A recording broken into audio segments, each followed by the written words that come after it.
ভারত একটি হিন্দু রাষ্ট্র প্রকাশ্যে এই কথা জানিয়ে দিলেন আরএসএস প্রধান মোহন ভাগবত। ভারতের হিন্দু সমাজকে ঐক্যবদ্ধ হবার আহ্বানও জানিয়েছেন তিনি। প্রসঙ্গত বলি, 5 দিনের সফরে শনিবার 5ই অক্টোবর রাজস্থানের বারানে পৌঁছন তিনি। সেখানে কৃষি পণ্যের বাজারে তিনি হিন্দু সমাজকে এই ঐক্যের বার্তা দিয়েছেন। নিজের ভাষণে মোহন ভাগবত বলেন, ভারত একটা হিন্দু রাষ্ট্র, হিন্দু সমাজকে ঐক্যবদ্ধ হতে হবে। নিরাপত্তার জন্যই হিন্দু সমাজকে ঐক্যবদ্ধ হতে হবে। হিন্দু সমাজকে তার নিরাপত্তার জন্য ঐক্যবদ্ধ হতে হবে। সমাজে শৃঙ্খলা, কর্তব্য ও লক্ষ্য গুরুত্বপূর্ণ। তিনি বলেন, ভাষা, বর্ণ ও অঞ্চল ভিত্তিক বৈষম্য দূর করে হিন্দু সমাজকে নিরাপত্তার জন্য ঐক্যবদ্ধ হতে হবে। আসুন আপনাদের শোনাই কি বলছেন আরএসএস প্রধান মোহন ভাগবত, শুনুন।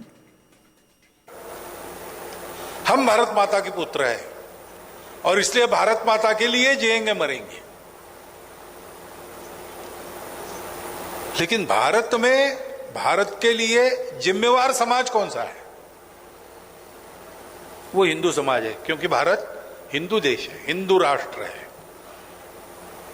परंपरा से, प्राचीन समय से यहां पर हिंदू लोग रहते आए। हिंदू नाम बहुत बाद में आया, लेकिन उस समय से जो रहते आए थे उन्हीं को हिंदू नाम मिला। समाज में सबके मन में एक दूसरे के प्रति सद्भावना, आत्मीयता चाहिए। यह वातावरण उत्पन्न करना पड़ता है, वैसा व्यवहार होना चाहिए। समाज के सब क्रियाकलापों में व्यक्ति से लेकर समूह तक सर्वत्र आचरण का अनुशासन होता है, कानून होता है, संविधान होता है, भद्रता के संकेत होते हैं। एक दूसरे को कष्ट न हो ऐसा रहना पड़ता।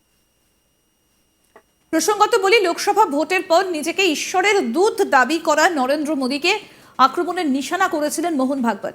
গোটা দেশে নরেন্দ্র মোদী 400 পারের যে ডাক দিয়েছিলেন তা তো পার হয়নি, বরং 240-এই আটকে গিয়েছে। আর এনডিএ সরকারও 300 সিটও ক্রস করতে পারেনি। আর তা নিয়ে গোটা দেশে কম সমালোচনার মুখে পড়তে হয়নি বিজেপি সরকারকে।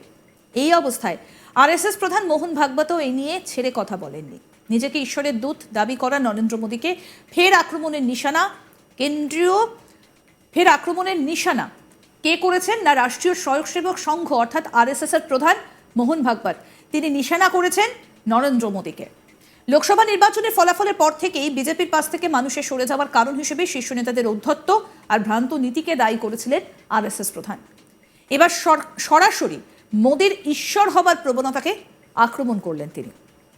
আত্মপ্রচারে বেলুন ফুলিয়ে চলা নরেন্দ্র মোদীকে নাম না করে মানুষ হবার পরামর্শ দেন মোহন ভাগবত। তিনি বলেন, মানুষ থেকে সুপারম্যান হতে চায়, অলৌকিক শক্তি পেতে চায়, তারপরই সে মনে করে যে তাকে দেবতা হতে হবে।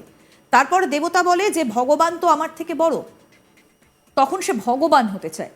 বিকাশের কোনো শেষ নেই, তাই বিকাশের কাজ শেষ হতে পারে না। এই জন্য আমি বলেছিলাম সবাইকে নিজেদের জায়গায় কাজ করতে। আর কি বললেন আরএসএস প্রধান মোহন ভাগবত, শুনবো। आगे बढ़ने का कोई अंत होता है क्या? इतना आगे जिसका कोई छोर नहीं, जहां पूर्णता ही मर्यादा हो, सीमाओं की डोर नहीं। विकास एक ऐसी चीज है, यहां तक विकास करना सोच के विकास किया, वहां गए, वहां पहुंचने के बाद दिखता है कि इसके भी आगे है। तो मनुष्य है लेकिन मानवता नहीं, इंसानियत नहीं है। वो मनुष्य बन जाए असली पहले, वहां जाने के बाद उसको लगता है लेकिन मनुष्य से कोई होते अति मानव, सुपरमैन कहते हैं। सुपरमैन फिल्में वगैरह निकलती है, उसमें दिखाते हैं कि अलौकिक शक्तियां जिनके पास होती, तो फिर मनुष्य अलौकिक बनना चाहता है, सुपरमैन बनना चाहता है, अति मानव बनना चाहता है। लेकिन वहां रुकता नहीं, उसको लगता है कि देव बनना चाहिए, वो देवता बनना चाहता है। लेकिन देवता कहते कि हमसे तो भगवान बड़ा है, वो भगवान बनना चाहता है। और भगवान कहता है कि मैं तो विश्वरूप हूं, अभी तो आपको एक रूप में दिख रहा हूं, लेकिन मेरा जो सारे विश्व में व्याप्त ऐसा बिना आकार का रूप है, वो असली मैं।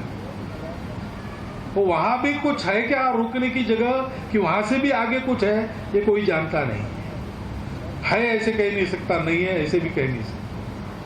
लेकिन एक बात जरूर इससे कहते लोग कि विकास का कोई अंत नहीं है।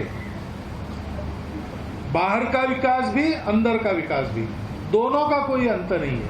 ये निरंतर करने की बात है और इसलिए थोड़ा सा असमाधान रहना चाहिए हम सबको कि इतना सारा किया लेकिन अभी ये रह गया है।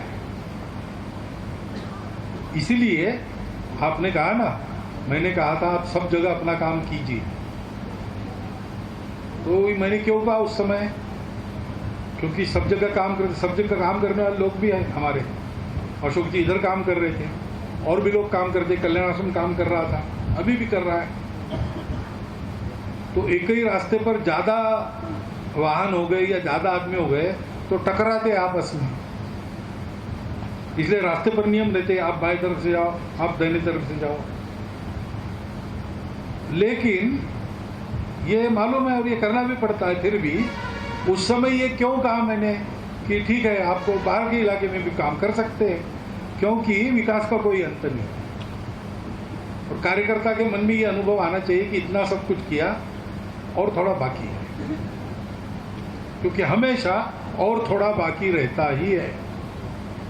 और इसलिए ये मत समझना कि इतने इतने काम कर दिए, इतने वृक्ष लगाए, अब हो गया। नहीं भाई, हो नहीं गया, वृक्ष लगते रहने चाहिए।